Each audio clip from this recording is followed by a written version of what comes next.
Hello, everybody. Thank you for having me here.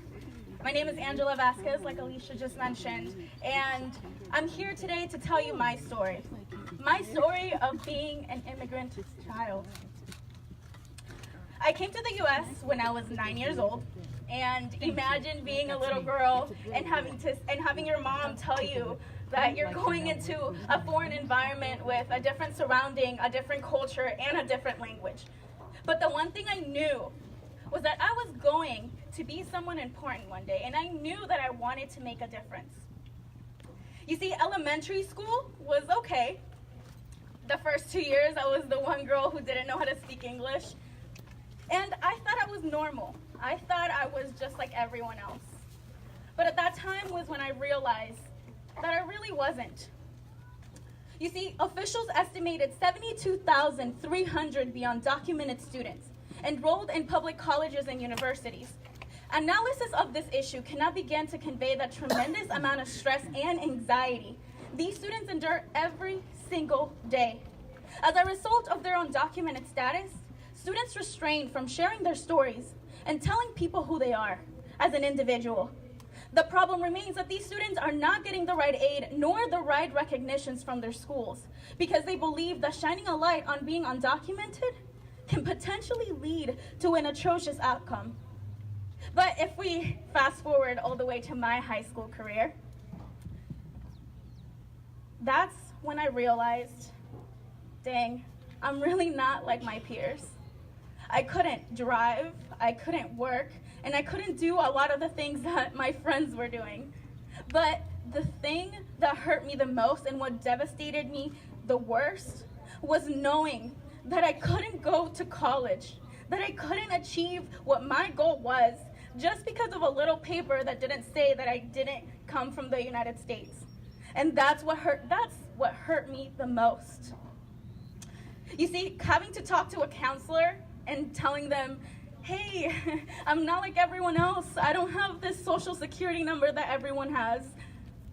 That was really scaring for me. So I learned to appear just like everyone else, from the outside at least. I learned that my reality wasn't like everyone else, that my reality was different, that I had to pretend. And my reality begins to create this invisible prison that I was living in for so many years.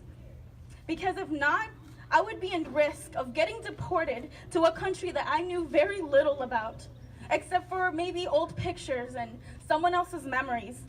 I was scared. I was scared to speak out. I was scared to talk to my counselor. I was scared that all my hard work and all the A's that I was achieving in high school was going to be ripped apart from me just because of that little paper. On a positive note, though, a year later, I became a DACA recipient. And for those of you, thank you. And I'm sure a lot of you know, but for those of you that don't know what a DACA recipient is, DACA was a program created in 2012 by the Obama administration, allowing young people brought to this country, brought to this country illegally to get a temporary reprieve on deportation, ability to work, study, and obtain a driver's license. But unfortunately, with the new administration, all the little help that we were getting is essentially being put under threat. And honestly, I'm sure not just for me, but for all of my peers that are a DACA recipient, this is frightening. I grew up with American culture, American language, and the same values that my U.S. peers did. However, undocumented youth in America experience a different reality. Or should I say a different America?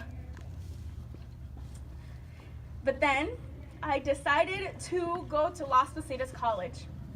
Here is where I met a wonderful counselor that really opened my eyes to see that there are more resources for students like me, to see that it is okay to speak on topics like this and it shouldn't be put away and in the shadows.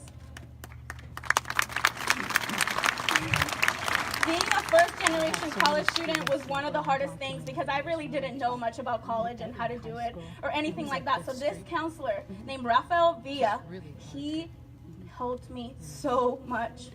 Now, I actively choose to be in student government at Las Positas College. This is my 3rd year being part of their group. And my ultimate goal is to ensure that I have a voice for undocumented students all around campus, because I felt alone at some point. That's how I felt, and I want to make sure that nobody else at Las Positas College thinks that they're alone just because of their status. Do things like this. I also joined the Las Positas speech team to give a speech on undocumented students and how we can help them.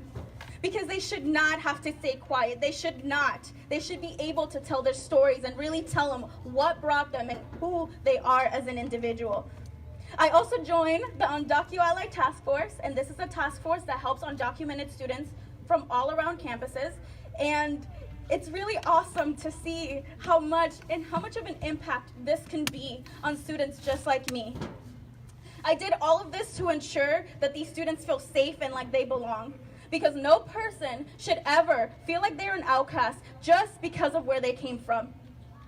There are dreamer students from all around the world here in the US.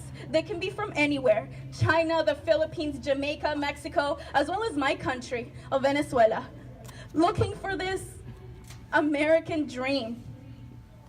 Maybe that's why they call us dreamers. Thank you, everyone.